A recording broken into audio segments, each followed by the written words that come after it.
All right, well, thank you all so much for joining us for a trip to northern Sicily with the traveling librarian. We're joined by Jeff Klapes, the traveling librarian, for another one of his popular armchair travel presentations. This series highlights travel photography and stories and travel tips about destinations around the world. This month, we're going to journey to northern Sicily at the crossroads of the Mediterranean and influenced by many different cultures throughout its history. While a part of Italy, Sicily has a distinct culture, dialect, cuisine, and attitude that makes it a place apart. We'll start in, you can correct me later, Jeff, here, Taormina. We're going to climb Mount Etna, and we're going to follow the northern coast to Palermo, the capital, and some of the beautiful towns of the West Coast. And so Jeff is the recently retired head of reference services at the Beebe Memorial Library in Wakefield, and he's an avid traveler and photographer. So all 116 of us, let's give a big virtual round of applause to Jeff for joining us this morning. And Jeff, you can take it away. Thanks so much. Thanks, Robert. Thanks, everybody, for having me back again. I'm glad to see another big crowd. And as Robert said, feel free to put any of your questions in the chat or in the Q&A as we go along. I'll try and keep an eye. I'm also just going to quickly pop my email into the chat. So after the program, if anybody has any questions, I'm always happy to take questions or comments by email. Feel free to get in touch with me and we can talk later. But let me share my screen and we will get going. Oh, don't press the leave button. Share screen. There we go.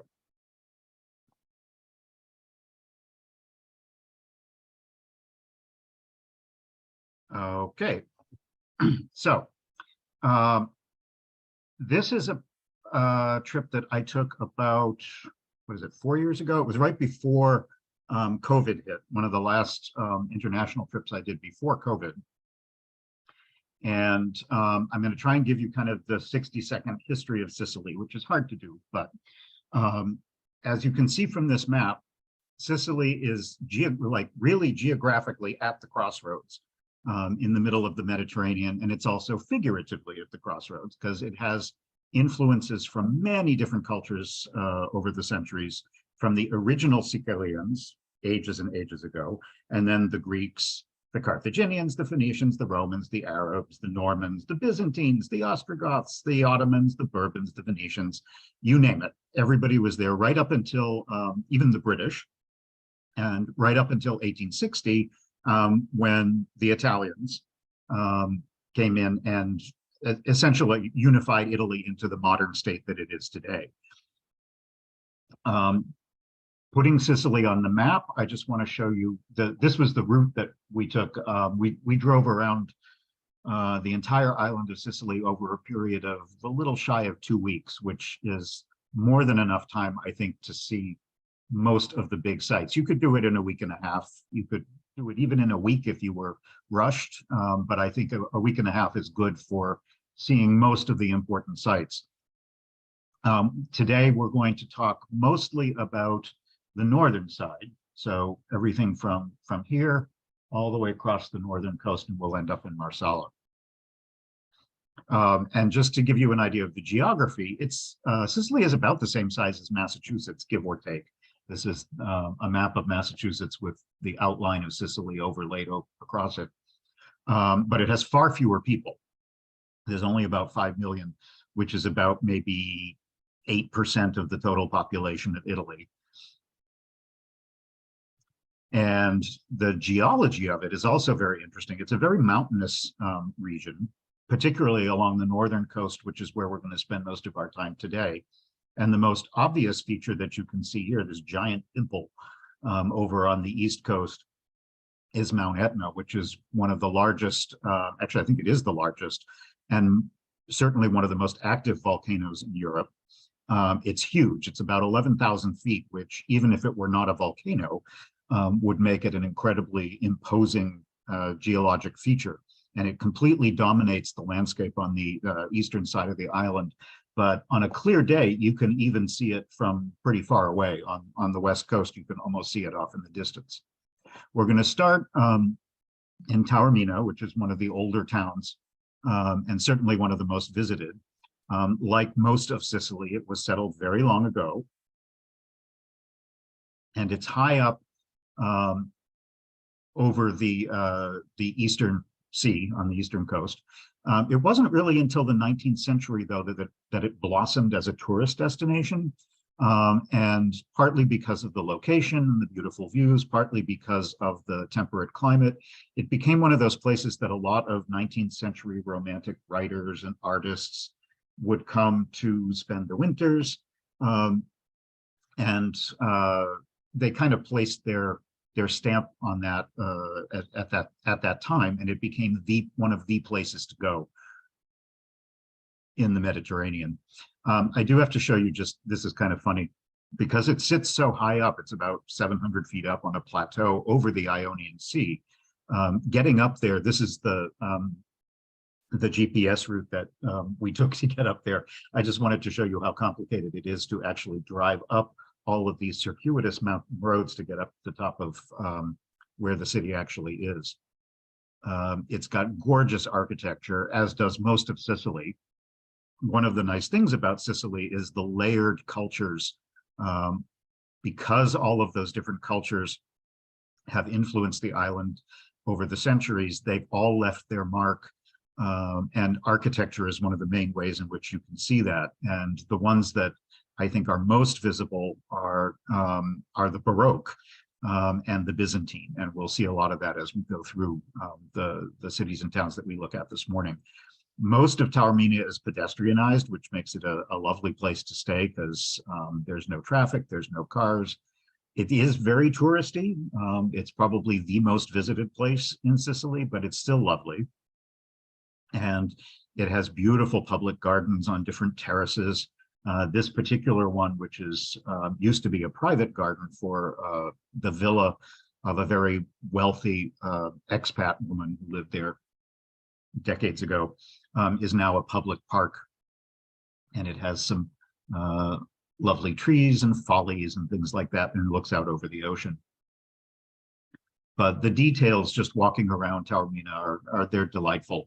It's a very typical Italian tourist town. And like a lot of other Sicilian towns, it's known for its ceramics. So you will see those everywhere as decorations, and also, of course, as things that you can buy. Here's a good example of the Baroque,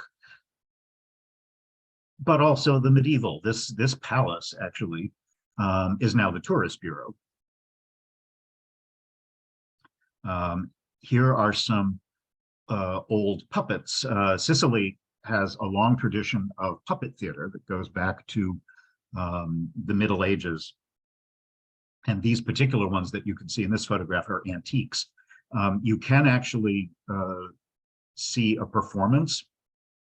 But if you do plan on doing that, make sure that you do it way ahead of time, because they're incredibly popular and they do tend to sell out.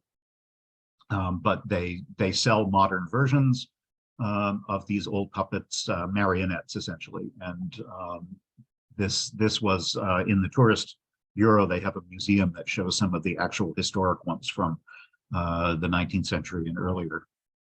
The other thing, of course, that you'll see a lot of, because it's Italy, is food. So there are pastries, cannolis, meringues. Over on the right, you can see some marzipan, and you can't pass those by. Particularly since when we were there, we had a couple of days of really actually torrential rain, which was unusual at that time of year. So when it's raining like that, the best thing that you can do is just go inside and have coffee and pastries. Here are just some scenes around the town. And the central square, this is the Piazza del Duomo, the cathedral. And you can see the Baroque fountain in front of it. I'm not sure if you can see in this image, but the strange little sculpture at the top is the symbol of the town. It's a half woman and half horse, which is an unusual little thing, but it's the traditional symbol of the city. And the main shopping street, which is completely pedestrianized. and has a lot of very elegant shops and cafes and restaurants. We happened to stay in a beautiful guest house that was way up high, excuse me, and it used to be a convent back in the 16th century. And so you can see the decoration inside. This is the breakfast room. It was a wonderful place to stay, and the view from our balcony looking out over the ocean. Fortunately, the next day the weather was lovely, perfectly clear. And the advantage to that is you get to see Taormina's traditional views, which look down the coast.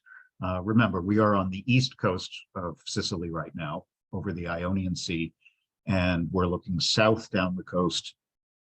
And there's a spectacular view of Mount Etna. If the weather is clear, you can see that up in the background here. This little rock down at the bottom is called Isola Bella, a little islet that's connected to the coast and has some rocky inlets where you can go swimming. And this is looking north towards Messini, which is the big town right at the point where Sicily comes closest to mainland Italy, where the toe is. If you think of the boot of Italy, the toe comes very close to Sicily. That's Calabria on the mainland. You can kind of see that often, just off in the distance. That's what that dark shape is there. But the views, you can see why romantic artists and writers and so on came here to just stay, enjoy the warm winter weather, and be inspired by the beauty to create novels and artworks and so forth. It's just a spectacular location. And as I mentioned, it's also quite old. The most famous attraction in Taormina is actually the ancient Greek theater. Here I am. Oh, I just realized I'm actually wearing the exact same shirt that I was wearing there. This theater is impressive not just because of its architecture, but because of its location. And it was built there for this reason. The backdrop is Mount Etna. You could actually sit in this theater and observe lava erupting, which is even more noticeable at night, off in the distance, which must have just been an incredible sight. Etna erupts fairly frequently even today. I think it erupted a few months ago. It erupted right before we went there. They're not usually terribly impressive, but they can disrupt. The eruptions can actually cause enough ash to go up into the atmosphere that it can disturb air travel. Sometimes they have to close the airports. There really hasn't been a major eruption, destructive eruption, for several centuries. I think the last one was in like the 1600s. But it is not uncommon every year or two for there to be ash and visible lava coming out of the volcano. And so, of course, the location of this theater takes advantage of that incredible natural view. It is one of the largest theaters in the ancient world. It was built by the Greeks, but most of what you're seeing here was actually rebuilt several centuries later by the Romans when they were in charge of Sicily. And I just wanted to show you a reconstruction, artist's reconstruction of what the theater would have looked like. There would have been an enormous multi-staged screen. This is looking south again if we head towards the top of the screen. So Mount Etna would have been off in this direction behind the stage. And the fabric roofing that you can see here, which would have been something along the lines of canvas, would have protected the audience from the elements, which could be rain, more often likely sun, which would have made it a very hot place to sit for a long period of time to observe a performance. So they had these wooden frames with the fabric covering to protect the audience from the elements. Right below the theater, there's a very swanky hotel, which we didn't stay in. It had some lovely gardens and a view of the mountains. And there's a central piazza, which I loved. When we were there, it was kind of unusual weather.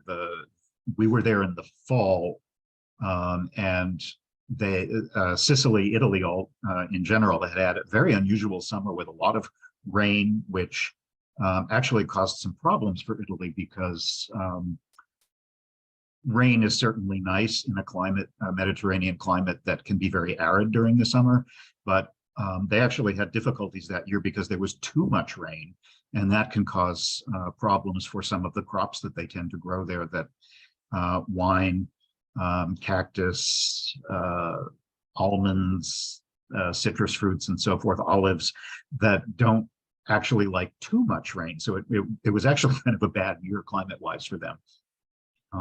But we spent some time on this gorgeous piazza watching the enormous thunderclouds coming in across the ocean. It was quite an impressive sight. And of course, there was torrential rain, which worked its way down these narrow little streets. And so it was kind of fun to have this alternating brilliant sun and then torrential downpours that turned the different stairways in the city into little waterfalls. So we took refuge during one of these storms in the cathedral, which is very old. It's a 13th century building. It's quite simple inside. And it was kind of fun. They had because the rain was so intense and lasted for at least 2 or 3 hours, a bunch of locals who attend the church and are part of the choir had an impromptu choral concert to amuse people while we were stuck inside during the torrential rain. So that was kind of enjoyable.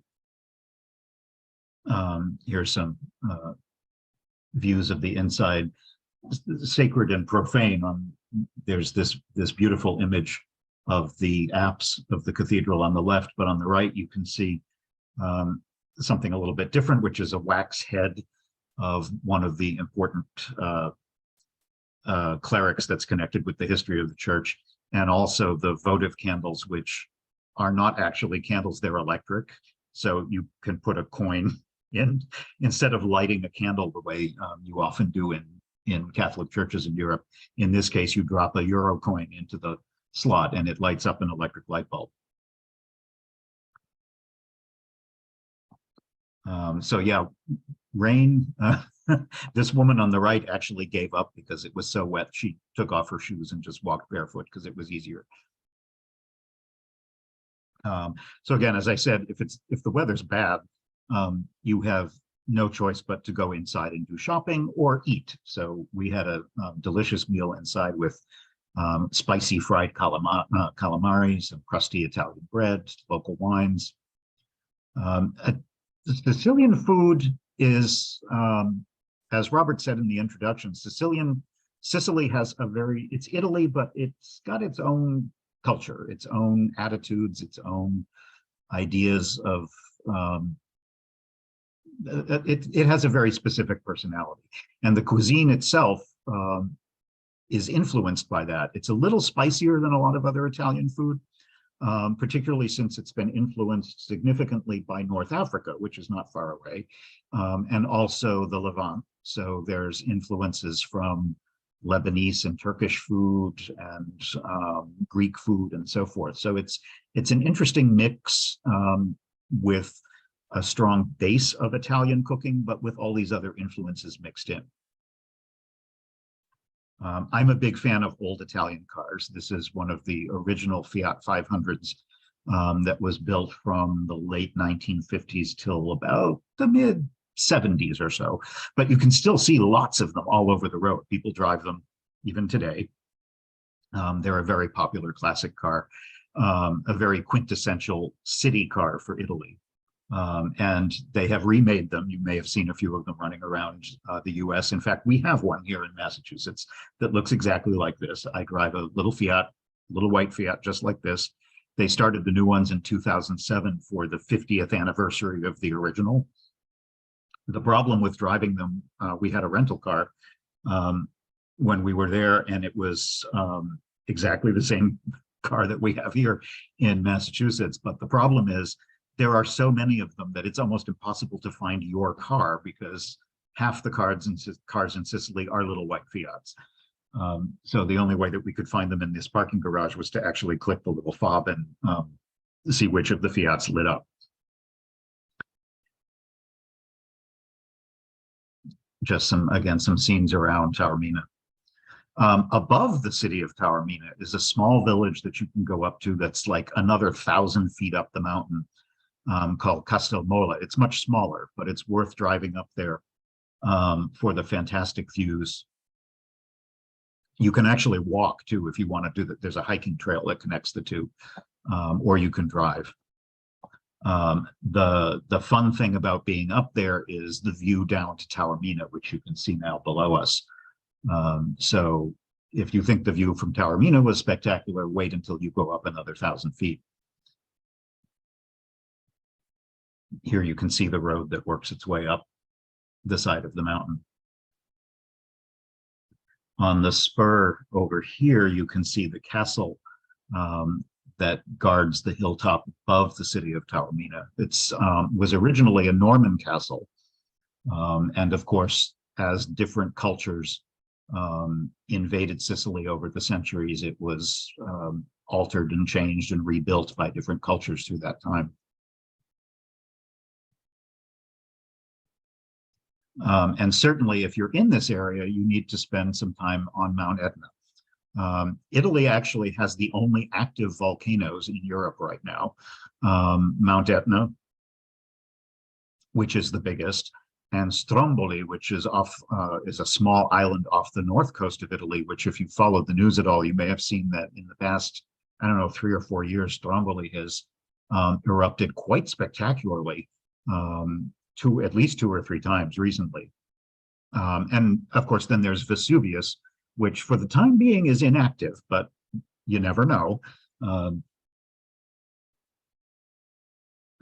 And Etna is a very accessible volcano because it's so close to the coast and it's so close to the major cities in Sicily. I mentioned earlier, it's about 11,000 feet high, and it's huge. It's about 90 miles if you drive all the way around the base. And it actually isn't just a single cone. There are several different peaks at different heights. You can climb all the way up to the top. This is a close-up of the ground just to show you the sulfur. The colors are beautiful because there are so many different minerals that are deposited from the gases and the eruptions. And you can see, just if you're into geology at all, it's fascinating to see all the different types of stone that come out of the mountain. And the colors are just beautiful. You can drive partway up. So if you're not a mountain climber, that's okay. There's a spot about halfway up Etna where you can park and do some relatively easy hikes.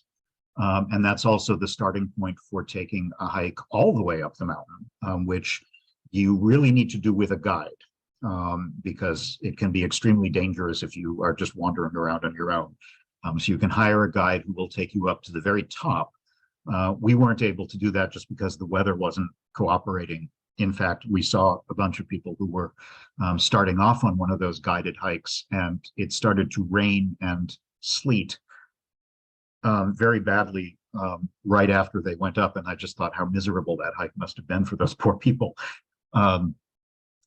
In fact, the day that we were there, it was about 70 degrees and sunny down at sea level.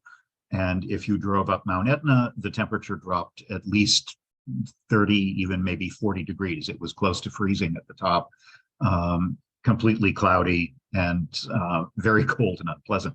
So you have to kind of take all those things into account. It's very weather dependent, whether you can get to the top, and it can also be dependent on whether it's erupting at any given moment.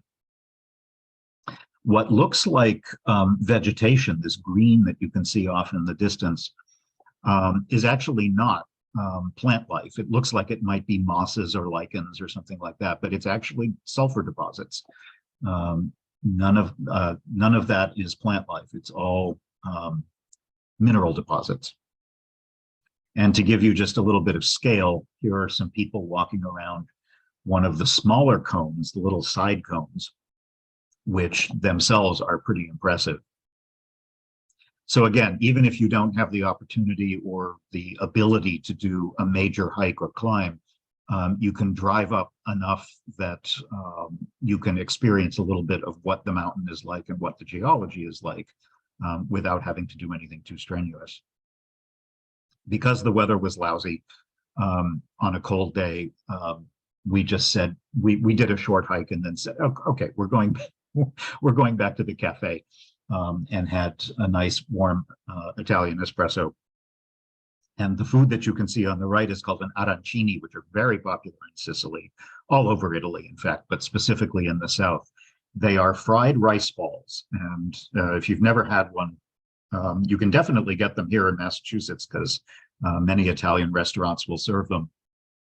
They're made of the arborio kind of rice, that the short grain rice that's used in risotto, and they are deep fried. They form them into balls, and usually they're stuffed with either meat or cheese, vegetables, all different kinds of flavorings, and then they deep fry them. And they're called arancini. That's because they are the size and color of an orange. That's the Italian word for orange. And they're great street food. You can easily pick them up in little street vendors in many of the cities. And they're very warm and filling, particularly on a cold day. We're going to start heading along the coast now, the northern coast. And you can see some of the fertile landscape around Mount Etna, which has a lot of evidence of past lava flows over many centuries. And a good thing about all of this volcanic activity is it makes it a very lush area for certain kinds of agriculture, particularly grapes. So there's a lot of vineyards around the foothills of Mount Etna. You can see some of them off in the distance. It's also very good for olive growing.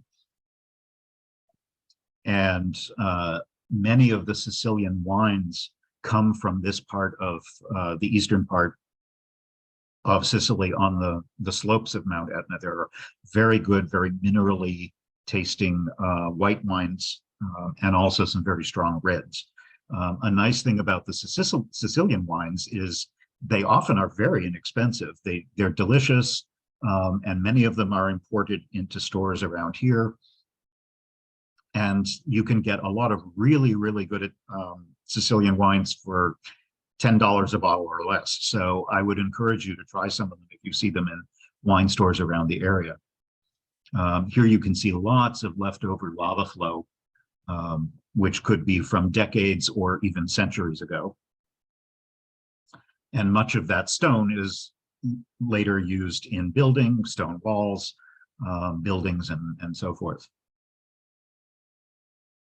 The area north of Mount Etna is called the Nebrodi Mountains. It's actually a national park.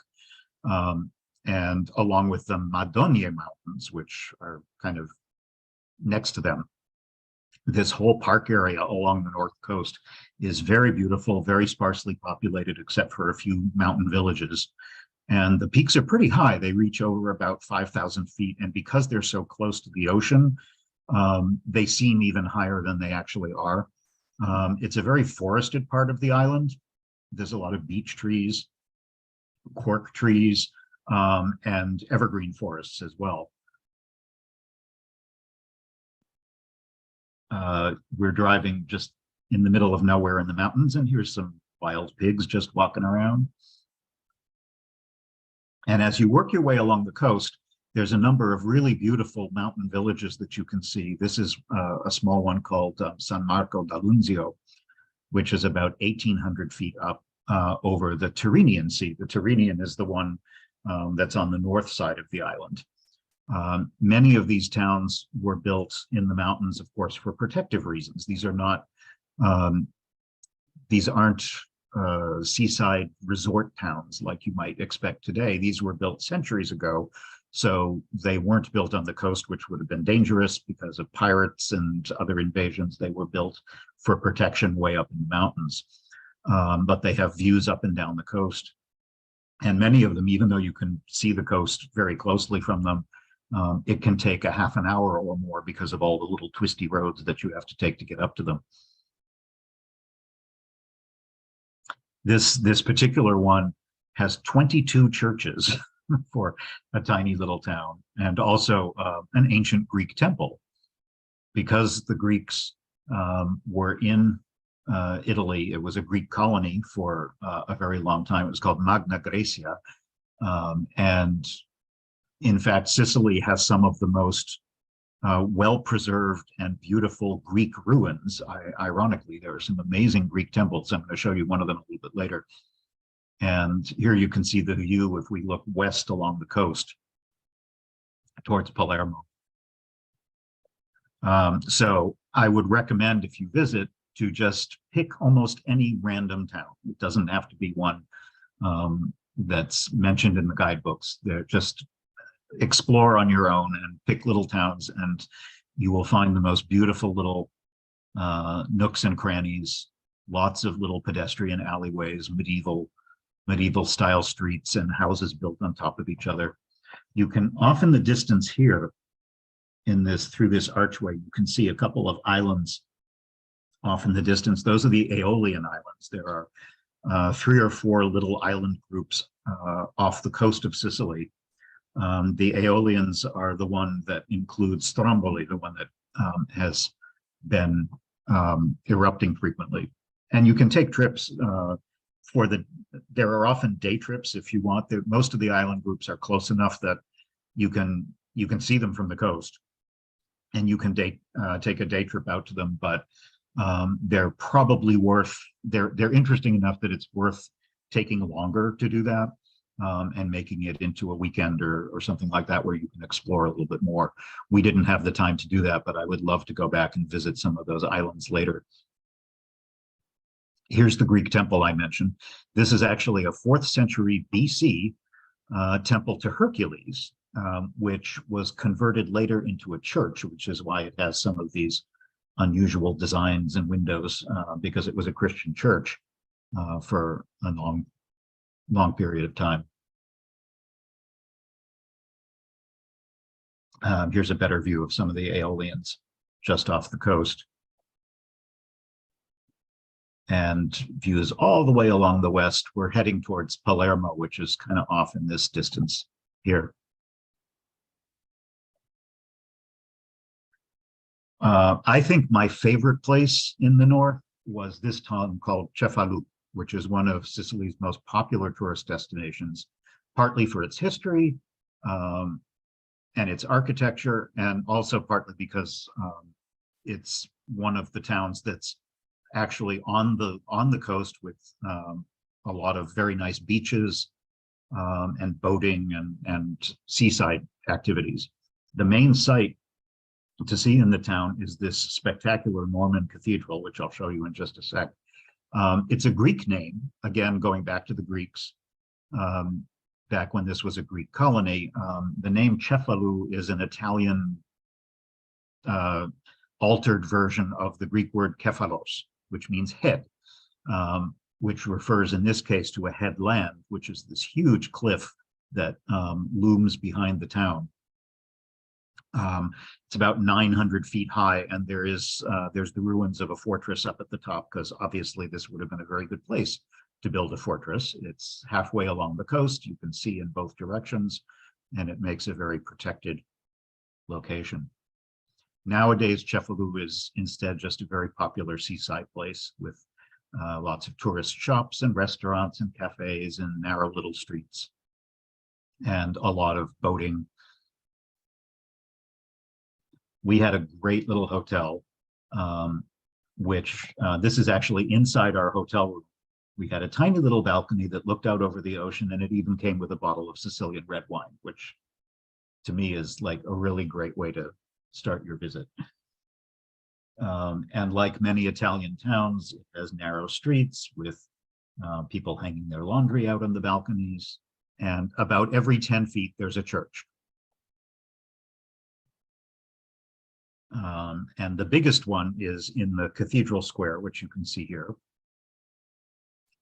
This is a Norman-style cathedral. It was built in the 12th century, or started to build in the 12th century. Note the towers. The towers are a little, they may strike you as not very Christian looking, and they aren't really, because a lot of the early Norman construction at this time period in Sicily was heavily influenced by Moorish architecture, throughout the Mediterranean when, again, so many other cultural influences were going on, that there was a sort of mixture of Norman, Byzantine, Arabic design that became very popular in Sicily. So these almost might strike you as Arabian style or North African style or Spanish style towers, and that's because they are.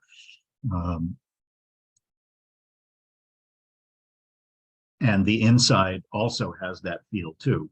The interior was changed in the 1500s, but you can still see the original Byzantine mosaics, which are some of the most famous in the world. This is, if you like Byzantine architecture, this is definitely an important pilgrimage site. You can see Christ up in the apse, and it's one of the best examples of early Byzantine mosaic. And I should emphasize that this is mosaic. This is not painting. These are not frescoes. These are not painted. What you're seeing is tiny little mosaic tiles made out of precious stones or ceramic or glass or gold, which is why centuries later they retain an incredibly vivid color. Despite being almost 900 years old. There's also because this is such an old church, there's a mix of Baroque and Renaissance additions later on, which is true of many of the churches in Sicily. It's a fantastic town to just kind of stroll around, and particularly at night. It's all lit up at night.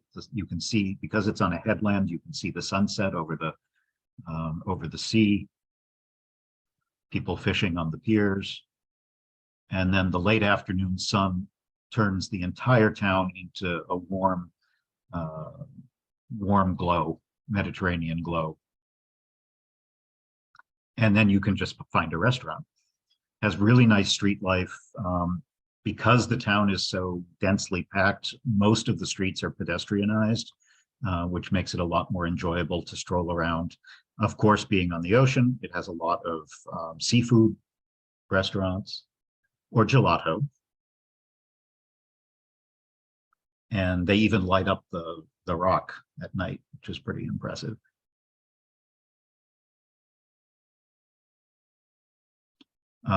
This, again, is a very old city. So after the Greeks left, the Romans were there, and there are even these ruins here are of old Roman thermal baths, which were used as public baths as late as the medieval period. Now it's just a little historic site that you can tuck your, it's tucked off in a corner and you can stick your head in and see what it looks like. This was the view from our hotel room the following morning as the sun comes up over the headland and lights up the coast with the eastern morning sun. That's a good time to climb the headland if you plan on doing that, because it's a little cooler in the mornings. It's called La Rocca for obvious reasons. It's a huge rock. And there's a Saracen castle at the top.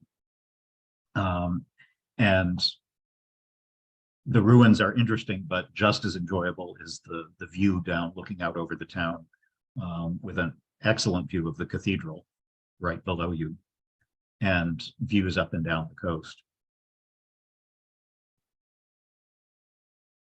There is even an extremely old temple. This goes back to the Greeks.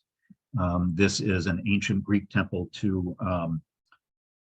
Diana. Well, Diana is the Roman goddess Artemis, essentially.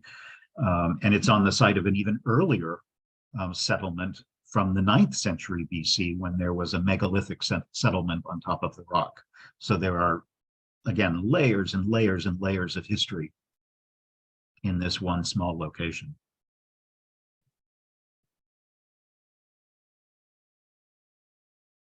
And eventually you can get up to the castle itself, which gives you amazing views up and down the coast. You can see how mountainous this part of Sicily is. The southern coast has a much more gradual landscape that slowly, there are mountains in the center and they sort of slope down to the southern coast. So there's more agriculture on the south than you tend to see in the north, just because of the landscape.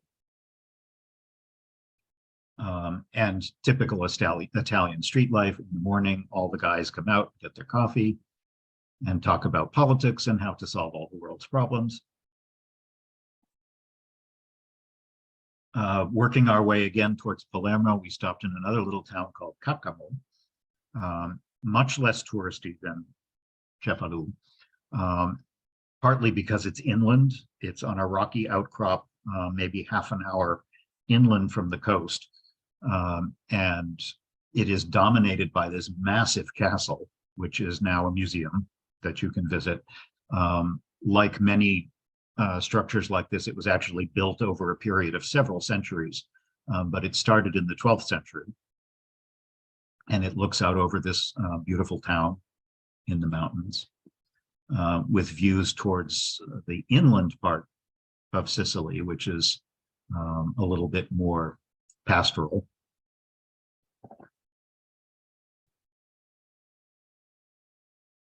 And because it's so high up, you can see mountains in pretty much every direction. The museum is really excellent because it's been restored to the medieval time period when it was the primary power in this part of the coastline. And it's in excellent condition.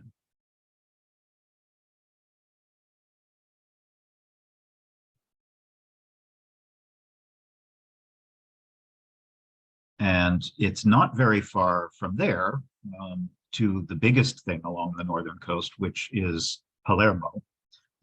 We are in a small suburb called Monreale, and which means Royal Mountain, just like it does in Canada, where we have Mont Royal. And the city that you can see as we look north towards the ocean is the city of Palermo, which is the largest city in Sicily, and it's the capital of the region. Centuries ago, the Bishop of Palermo decided to move for safety reasons a few miles inland, which is why he ended up on this little hilltop, a little bit protected from the ocean to this town, this little hill town. And the reason why you might bother to go to Monreale is to see the incredible architecture that's there, particularly the cathedral and the monastery that's there today. It has some nice little streets as well, and delicious bakeries. But the highlight, of course, is the cathedral, which was built remarkably quickly for a cathedral. It was built in the 1180s over a period of 4 years, which for that time period was very, very quick. One of the things about building that quickly is it means that the style and design of the building is pretty homogeneous. And it wasn't until centuries later that other additions that I'll show you changed some of the way it looks. Along with the cathedral in Cefalù that we just saw, and a few other churches in Sicily, it is now part of a UNESCO heritage site, because they all are built roughly in the same era and in a very similar architectural style, which is unique to Sicily. And again, like the one in Cefalù, you can see this sort of Moorish, is almost Islamic influence to the style. So it has this incredible exterior decoration, but it's the interior that is really spectacular. It's almost completely covered with 12th and 13th century Byzantine mosaics, which show scenes from both the New and the Old Testament. The roof, which unusually for a church of this time period is made of wood instead of stone, is beautiful painted wood. Part of that is because Sicily is a very earthquake-prone region, and building a stone roof on a building of this size can be very dangerous. And in fact, many of these buildings were originally built with stone roofs, and then later on they collapsed, and they rebuilt them with wood because, whoops,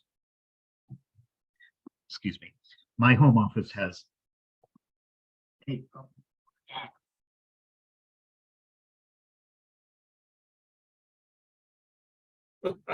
You always keep things interesting, Jeff. yep. Live television, right? My home office faces in exactly the right direction so that at this time of day, the sun blinds me through the window. And my window shade just hurled upwards. Anyway, that's fixed for the moment. Sorry about that. So back to the church. You can see some of the most incredible mosaics. And again, I need to emphasize, these are not painted. These are mosaics. So all the artwork that you can see here, not the roof beams, but the walls, the arches, this is all mosaic work that is made of tiny, tiny, tiny little bits of stone, glass, ceramic, gold, and so forth, which is why they retain their incredibly vivid colors after such a long period of time.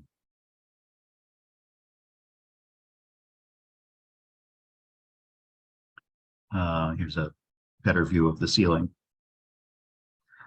This is definitely, this particular church, if you visit Sicily and read a guidebook that says like top 10 things to do in Sicily, this is going to be close to the top because it is certainly one of the most spectacular churches you'll see anywhere in Europe.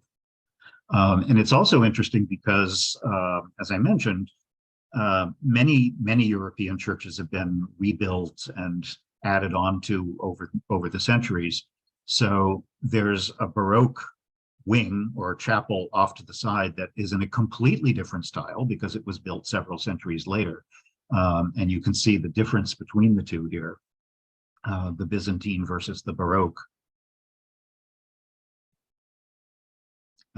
Here are some of the scenes from the Old Testament. You can even see Noah's Ark here. And then here's the Baroque chapel, which is completely over the top, decorated with marble and incredibly detailed sculptures, mostly from the 17th and 18th centuries. In a completely different style. And then on the floor is this detailed tile work made out of marble that could be in almost any Islamic building. Very Moorish in style, so you might expect to see something like this in North Africa or the Middle East or Moorish Spain. So this style where Moorish and Christian designs were kind of mixed together is pretty much unique to Sicily. And there's a number of these amazing churches that have it. It's also got a superb cloister, which you can see here, that was built a couple of decades after the church was, and it's still incredibly beautiful. You can climb up onto the top and get a view. You can actually walk across the top of the roof of the cathedral for views of the city and the complex itself. And you can even look back down into the church inside the nave. And there's a beautiful view looking north towards to the sea, where the city of Palermo is. And the piazza that's in front of the church. The cloister is beautiful in and of itself with these incredible detailed columns. There's over 200 columns, each of which has a unique carving in Romanesque style, but there are all kinds of different representations of mostly of biblical scenes.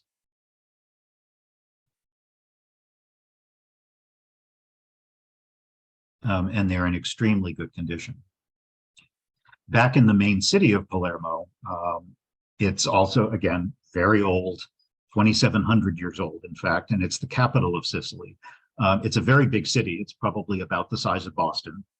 And as you can tell from this picture, it has incredible street life. We were there during a festival, although I should point out that festivals in Palermo are not uncommon because they seem to have them almost every week or two.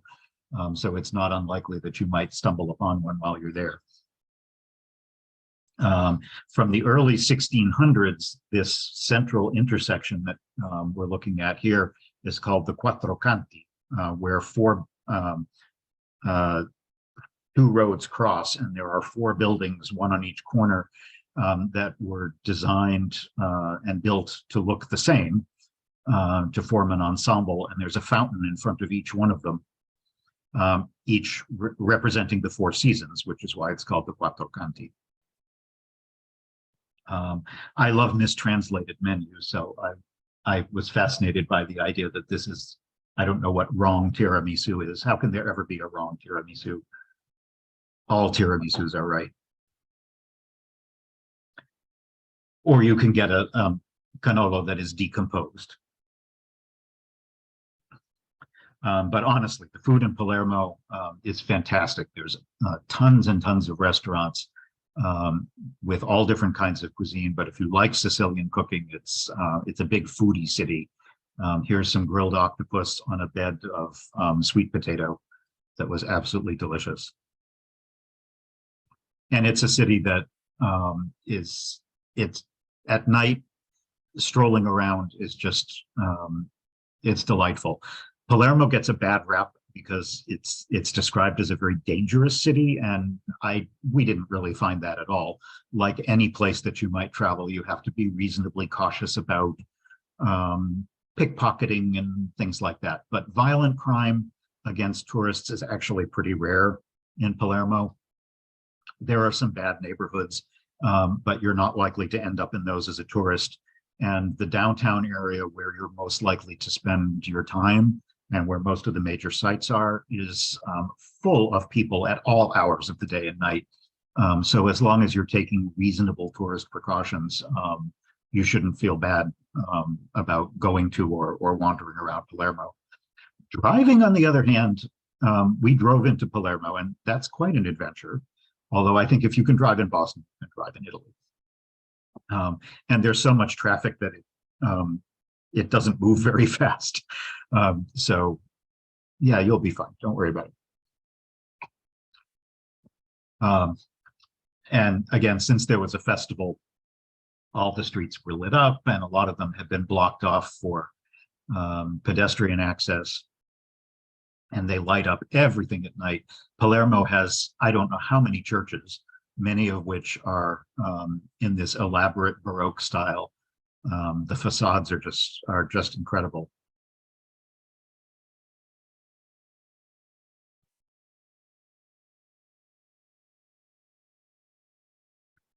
This is a much later building from the late 19th century, into the turn of the 20th.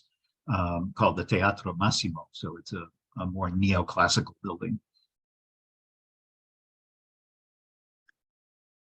A very typical European opera house style.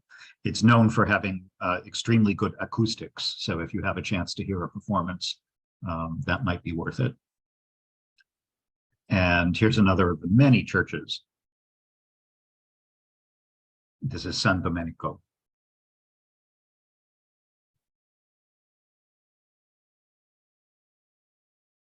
And I always like being in places when there happens to be a festival, because you can see the locals celebrating. The following morning, here are some of the major sites in Palermo. Again, this is the same theater that we were just seeing, only in the daytime. See a little bit better. Whoops. And there are any number of different churches from different time periods that are worth visiting. The oratorio of San Domenico is spectacular because of all these very Rococo sculptures that you can see inside. It's well known because of the artist that worked on it, whose name was Giacomo Serpota. He was a Rococo sculptor of the 17th and 18th centuries. The sculptures you can see here are not made of marble. They're actually made of stucco. And the reason that's important is that stucco is much lighter. You're not carving in actual stone. So it allows for a little bit more plasticity in the sculptures. They can come out of the wall more easily because they're not as heavy. And this was a style also unique to Sicily. Serpotto was very influential in this time period. And the Rococo Rococo is kind of a style that you can think of Baroque, but even more so. Extremely elaborate, extremely over-the-top decoration. And there's a number of churches throughout Sicily that have Serpotto's work, which really represents the flowering of this Italian Rococo style, along with other artists who imitated him.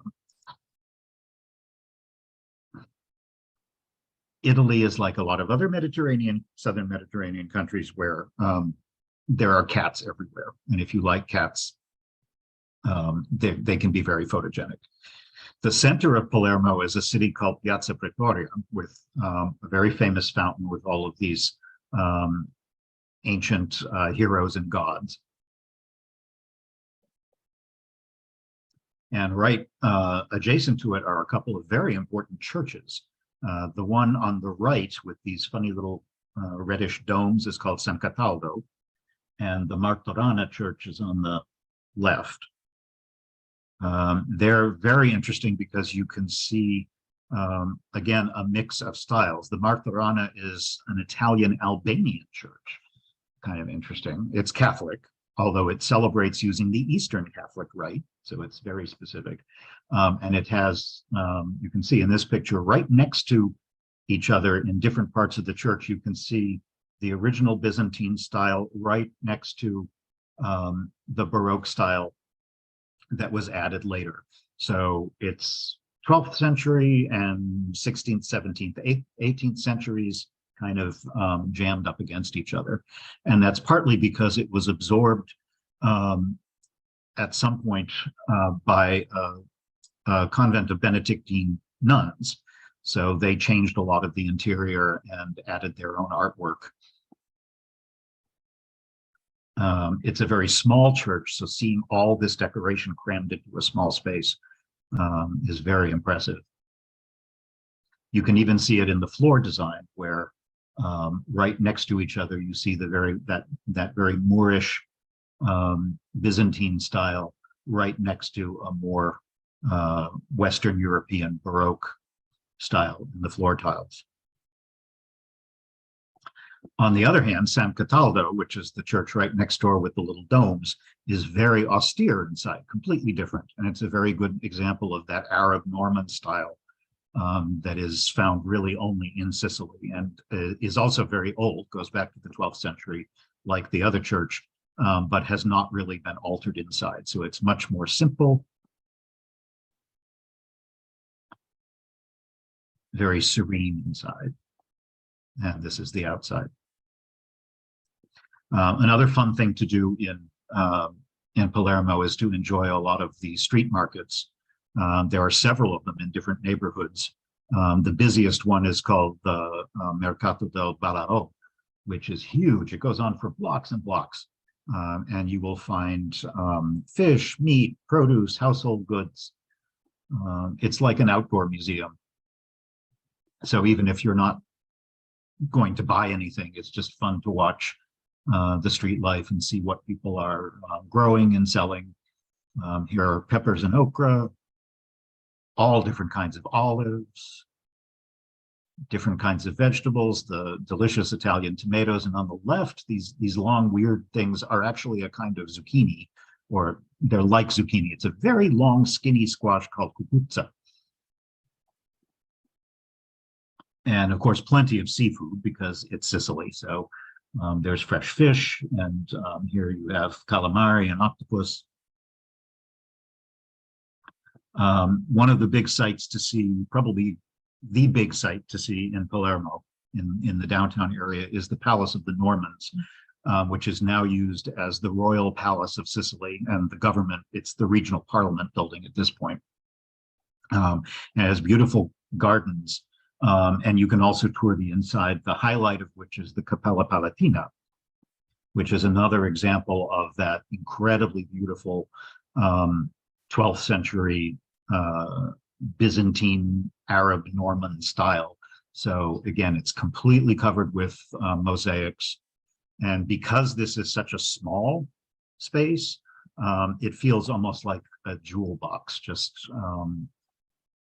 gold from top to bottom. It was commissioned by a king in the 1100s, early 1100s, and took about 8 years to construct. And it's incredible.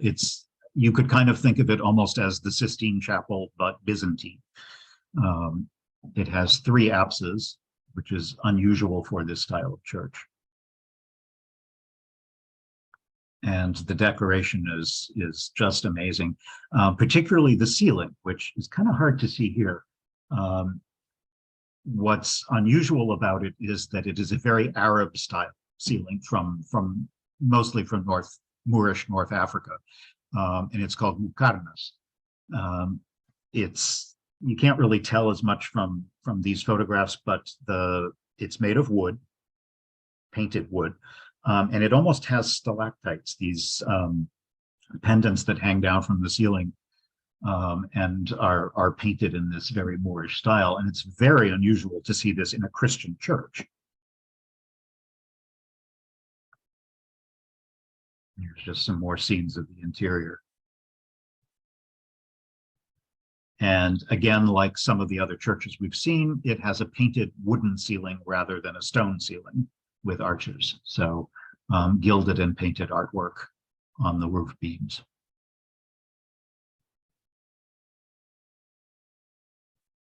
Here's God and Adam.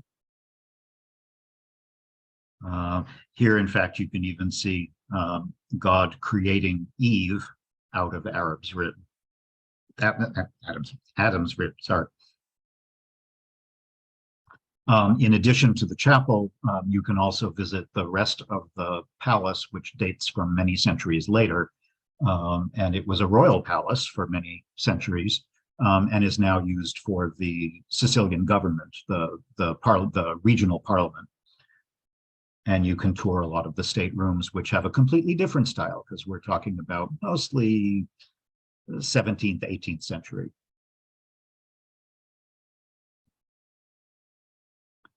The Porta Nuova, which is part of this complex, meaning the new gate, even though it's not new, to us at least, it was built in 1570, and it has some unusual Moorish statues on it, and it's a big triumphal gate that leads into the palace complex up on the hill. We had to stop again for more arancini, of course, and fresh squeezed orange juice. Sicily is big into citrus, so you can find fresh squeezed orange juice pretty much everywhere. Palermo also has its own cathedral, which is kind of a mishmash of styles over several centuries. And the interior isn't quite as fun as the outside, but it's worth a visit anyway, particularly to see some of the exterior designs. The interior, on the other hand, is kind of disappointing. It's rather drab and very neoclassical, but it has some fun little chapels that you can see. The one on the left here is worth noting because of who it's dedicated to. It has the tomb of Pino Puglisi, who was an anti-mafia priest who was murdered on his birthday, of all days, in 1993. He was shot outside his home in Palermo. He was a very outspoken anti-mafia figure in Italian politics, and he died because of it. And there is a memorial in his honor. Italy and Sicily in particular have been trying for decades to reduce the influence of the mafia, and that has been successful to some degree. Certainly, things have changed significantly from, say, 50 years ago. And as a tourist traveling in Sicily, tourists are not targeted by the mafia. Mafia these days is mostly involved in things like corrupt building contracts and financial dealings and things like that. But they still exist, and they are still an important influence kind of in the background of a lot of Italian politics. This cathedral does have one interesting feature, which is this meridian that goes down the middle of the floor. It's a line that shows the transit of the sun. There's a hole in the roof, and the sunlight will move its way along through the signs of the zodiac. You can see Pisces and Scorpio here. And there's a number of royal tombs. Again, this was the capital of Sicily and the most important church. So here you will find a lot of tombs of various important royal figures throughout Sicilian history. I personally found the exterior far more interesting than the interior.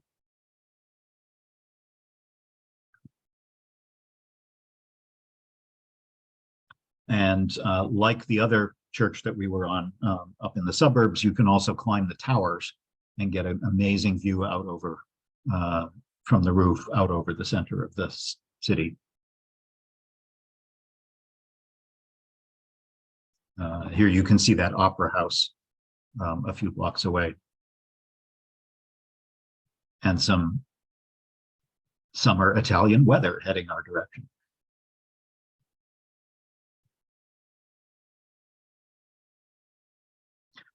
Another kind of off the beaten path thing to do when you're in Palermo is to visit the Capuchin Monastery, which has, as you can see here, a kind of macabre set of catacombs that has thousands of mummified bodies in it. Some are monks from the monastery. Others are just, it's a cemetery that was used for the city. So it started as a place to bury the friars from the monastery, but other people wanted to be buried the same way. So it's been used that way for at least a couple hundred years. And it's so big now that they've actually organized it into, it's organized into different zones by sex and by profession and by age. Some families are buried together. It's very creepy if you like this sort of thing. And the last burials were done in the 1920s, so nothing's been done since then. But it's an interesting place to stop if you like things that are a little bit different.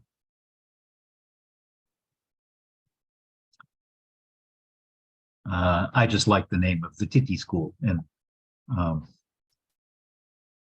which was a nursery school in Palermo. And just some more scenes of the city at night. As we finish the program, I'm heading towards the coast, where we're going to stop just briefly in one of the most important Greek sites. This is called Segesta, another very old site. For the original Sicilian people, no one's quite sure where they came from, but the area was Hellenized when it became a Greek colony.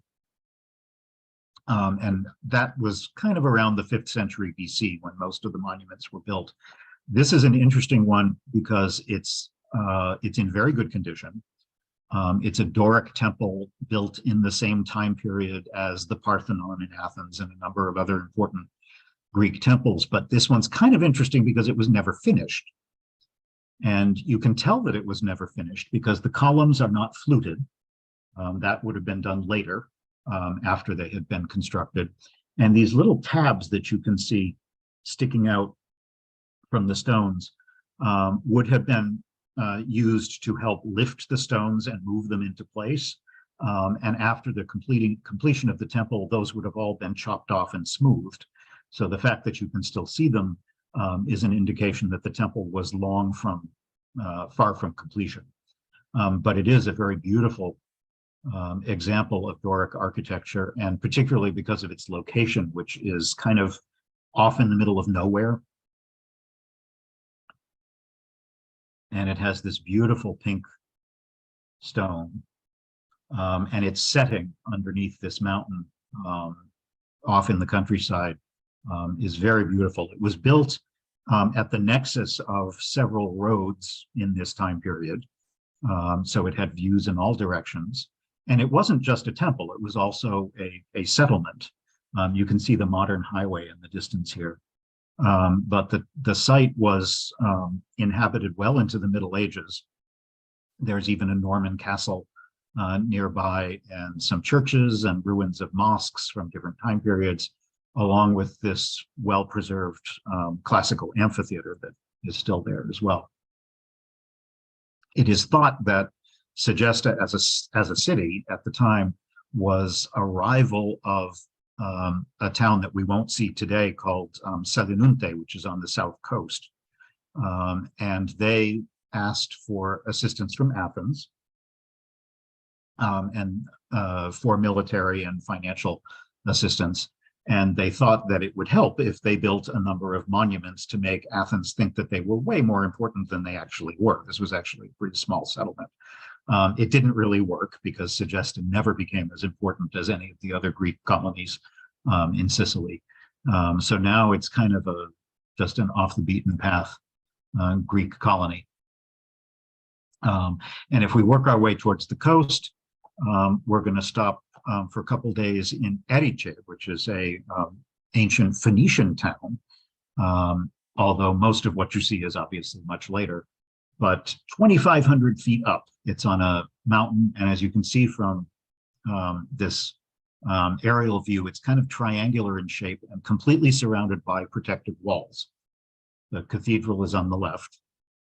So it was specifically built here because of its incredible protective location and its views. You can pretty much see for miles and miles in every direction, off, in fact, to another bunch of offshore islands called the Agadi Islands.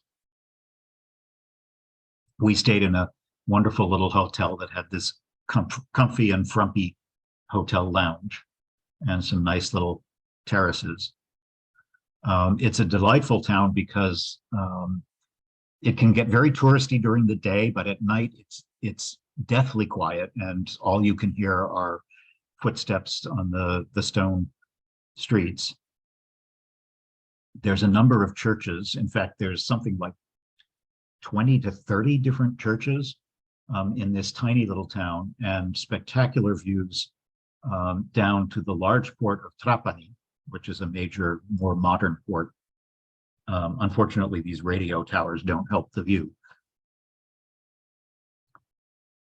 And there's a nice walking tour of many of the different churches. Here's the cathedral inside that has this beautiful decoration, which actually is much later. The ceiling is mostly from the 19th century, but very elaborate. And many of the churches in this town are from a later time period. There's not much Byzantine here. Most of what you're going to see here is Baroque, Rococo, and like 17th to 18th century churches. And many of them are tiny, these little teeny chapels.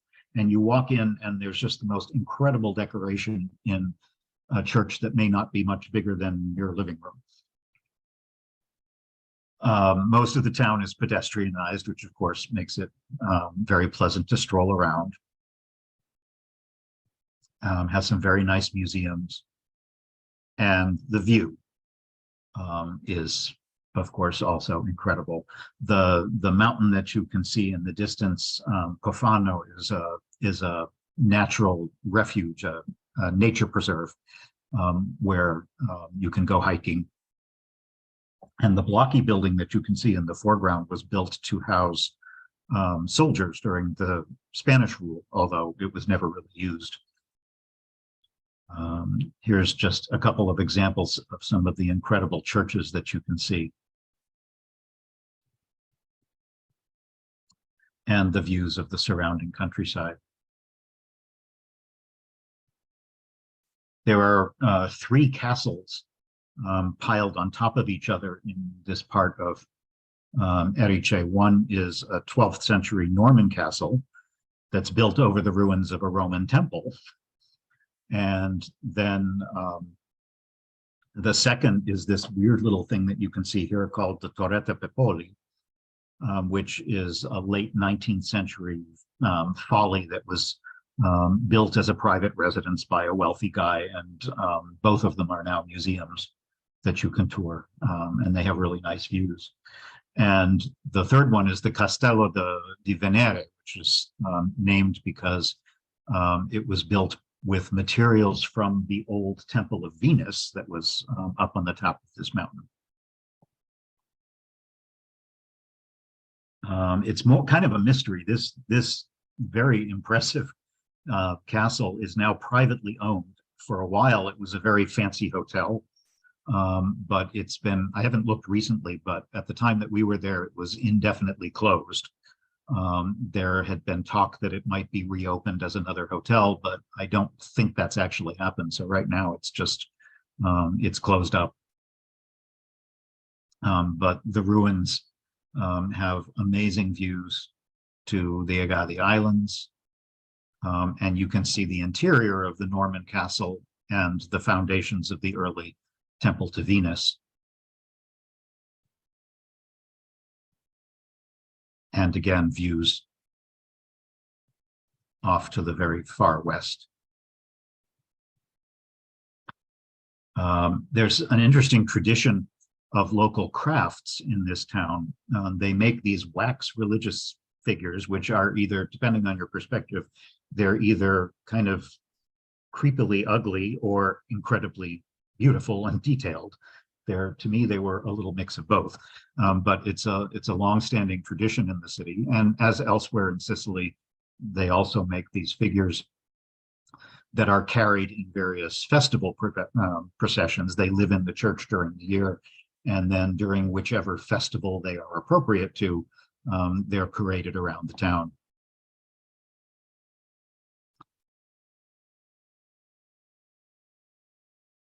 But for a tiny, tiny little medieval hill town, the amount of church architecture is just stunning in such a small space.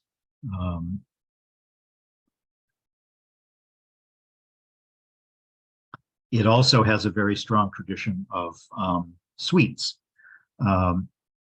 The convents that used to be in Erice were for a long time known for making marzipan, which you can see here in this store. They also made a very local pastry filled with custard, which is very typical, and a lot of different kinds of cookies. If you're interested in this sort of thing, I highly recommend a book called Bitter Almonds, which is a memoir written by an author named Maria Grammatico.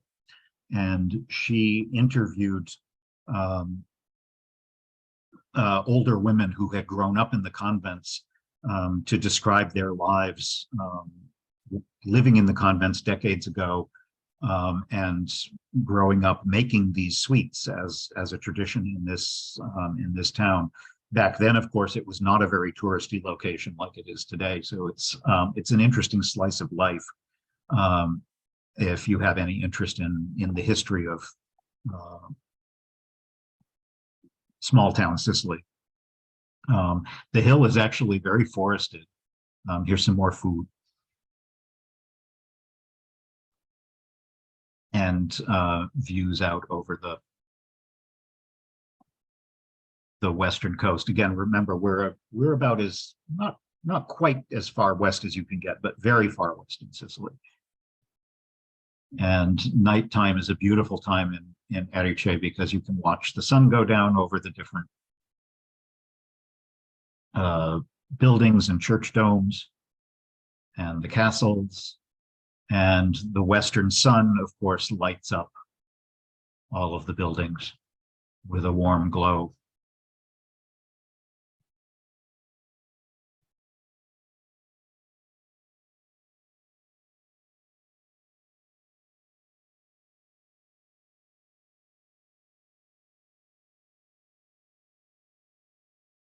And then night falls. And you have the town to yourself, pretty much looking like this. And at this point, there's really nothing to do but go find a good restaurant and have a delicious Sicilian meal for dinner. So I'll end the program there because we have a few minutes to look at questions. So I'm going to stop my share. If you have not go through the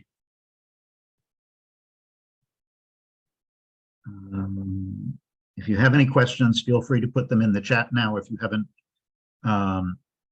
haven't already. But let me see if I can make sure we check into the questions. Okay, is it true that so the Jeff, size? oh, go ahead, Jeff. Sorry. I'm sorry. Is it true that the size of the theater is some indication of the population at the time? I would say it kind of has to be. Any place that has a theater of that size in the ancient world certainly would have had to be a big enough settlement to accommodate that kind of population. But I would qualify that by saying it doesn't necessarily have to have been a city, because a number of places in the ancient world were, what's the word I'm looking for? They were places of pilgrimage. They might have been shrines, essentially, to a particular god. So it wasn't necessarily a city where people lived and the way we would think of a modern city today. It could have been a location like Olympia in Greece, which was mainly a place for the Olympian Games. And yes, there's a certain amount of residences and stores because it has to have people, enough people to keep it going. But you might often find places dedicated to a particular god that were not cities the way we think of them, but they were still major centers of activity. And they might have also had a theater like that too. Is the property closest to Mount Etna more valuable than the property farther away from it? That's a good question. I have no idea, because you could imagine it going either way. The closer you get to Mount Etna, the more likely you are to be affected by any kind of eruptions from Mount Etna. Although, like I said, a lot of the area around the foothills of Etna is prized agricultural land, particularly for wine production. There are a lot of villas in the foothills, and so I have no idea how Italian house insurance works, but that's a good question. Etna is very close to a lot of very developed areas. In fact, the city that's closest to it, and why am I blanking on the name? Catania. Catania is the second largest city. It's on the East Coast, very close to Etna, and has been affected many times over history from eruptions, and is in fact almost completely built of lava rock. So who knows what's going to happen? Etna could, I think geologists think that it's good that Etna keeps erupting just little bits at a time, because that's much better than having it be dormant for centuries and then blow its top spectacularly. So I don't really know, but I personally would not buy anything very close to Etna. How difficult was the driving? Not at all. You might think Sicily might have a reputation for dangerous driving. I think it depends on your own level of how you drive. Again, if you can drive in Boston, you can easily drive in Sicily. The cities can be a little crazy, like driving around downtown Palermo. It's a very busy city. But driving on the highways, there's almost nobody on the highways in Sicily. And the country roads, there's some twizzly mountain roads and country driving, but it certainly was no worse than any other place in Europe that I've traveled. It really depends, I think, mostly on how comfortable you feel with driving. If you're scared of narrow mountain roads, yeah, probably it might not be your best thing. A good thing about Sicily, if you don't like that sort of thing, is there are many tours that will do, say in 8 or 10 days, we'll do a circuit of many of the things that we looked at, and you can have somebody else do the driving and still see the same scenery and the same interesting historic monuments along the way. But I wouldn't be afraid of driving in Sicily. It's really, I thought it was a delightful place to drive. And I enjoy driving in places like that because you can set your own pace, and there are so many things to see that are off in the countryside where there really isn't a lot of public transportation. So don't be afraid of driving there. How does one enter Sicily? You can do it a couple of different ways. Air is certainly the easiest, and the two big places that you would fly into are Catania on the east coast or Palermo on the west. Those are the two main airports, and they are very, very accessible from Rome. A flight from Rome is an hour, give or take, maybe a little over an hour. So it's very easy to get there. And yes, there are also ferries. They obviously take a little bit longer if you're coming from further away. But yeah, the main ferries come from the Toe and cross the Messinian Strait, which is very narrow. The problem there is that you'd have to get all the way from Rome or Naples all the way down to the Toe.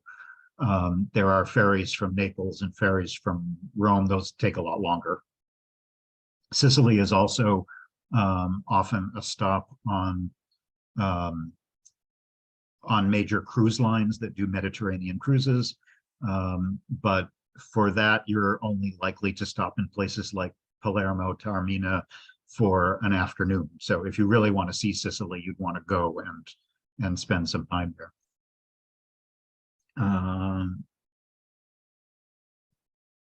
Someone says there's a song referring to Cacamo. There very well could be. I'm not familiar with it, but I believe it.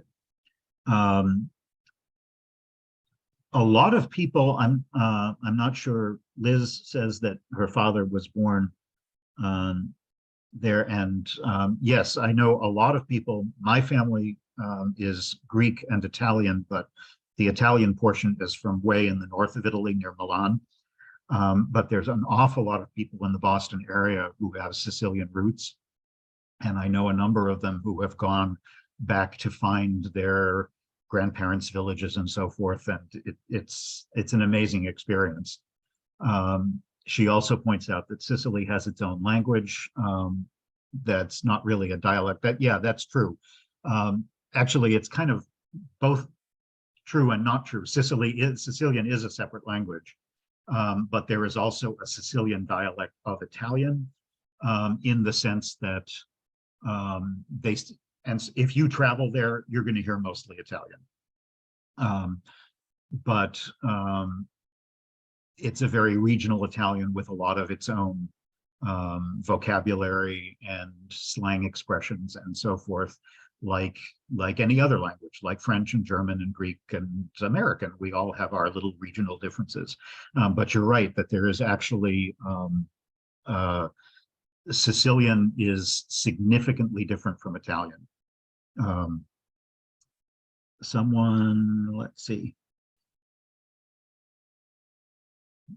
Catacombs. Someone asks whether the amphitheaters still have performances. Yes, they do.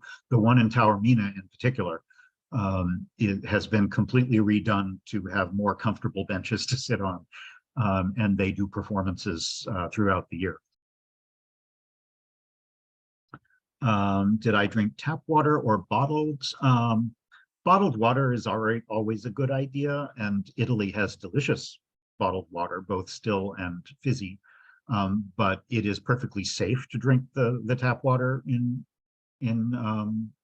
Italy.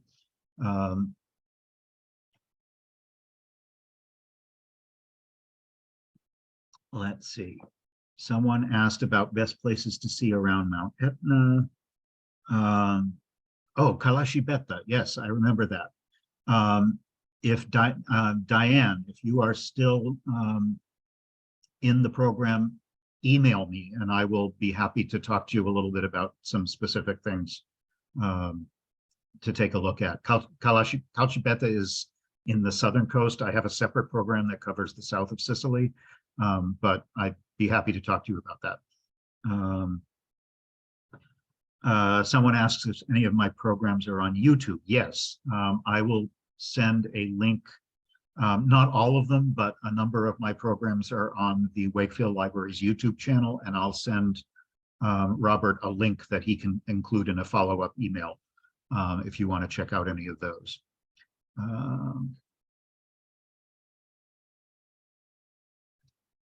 Someone mentions Inspector Montalbano.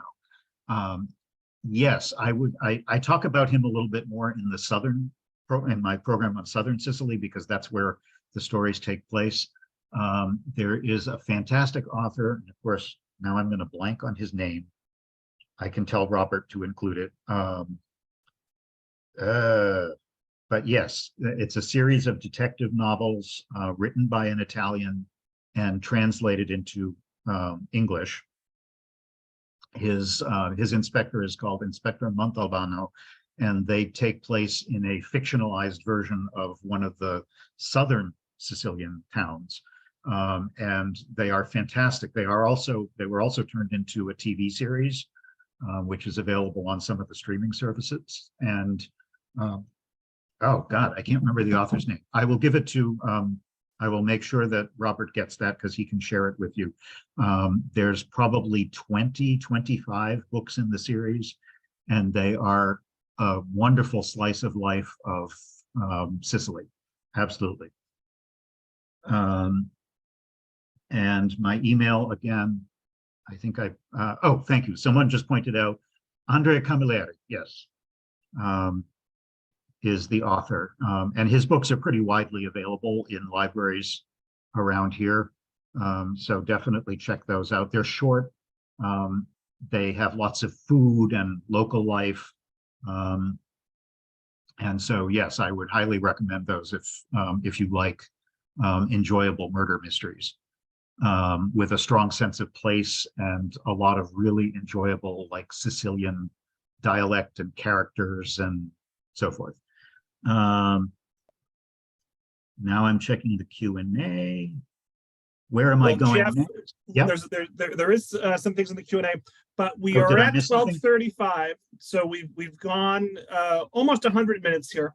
So I think we're at the point where we're probably going to want to wrap up. If you did not get your question asked, email Jeff directly. Both Jeff and I have shared his email address in the chat. So, and I'll include that email in the follow-up email that I send all of you. And folks asked about, can Jeff come back? Can Jeff come back? Well, we are partnering with the Chelmsford Library. Let me look at my cheat sheet. So next Tuesday in 1 week on February 21st at 7 o'clock Eastern. So this is at night, 7 o'clock. We're staying in Italy and we're going to Naples. So I'm looking forward to that. I'll be tuning in for that one, Jeff. So that's Tuesday, February 21st at 7 o'clock. And then Jeff will be back with us here in Tewksbury on Tuesday, March 14th. So 4 weeks from this morning, Tuesday, March 14th, we'll be at our regular 10:30 time, not 11, so 10:30. And that's going to be Bucharest, Romania. Hopefully I'm pronouncing that right. But so that's what we have coming up with Jeff. Really looking forward to that. Look for the email later today with the feedback survey, with the recording, with all that information, with Jeff's email address, and anything else Jeff wants me to include in that email, I certainly will. And Jeff, do you have any last words for the audience? I was just going to say, I just took a copy of all the remaining questions in the Q&A, and so I will write up answers to those and send them to you so that you can include them in your email. I'll do that. Thanks so much, Jeff. I really appreciate it. Sorry for the time crunch. If we had started at 10:30, we could have gone till 12:30, but I do need to wrap it here. So thank you all so much, and I hope everyone enjoys the rest of their day. Thanks again. A lot, everyone. Happy Valentine's Day, next time. Happy Valentine's Day. Bye-bye. Bye-bye.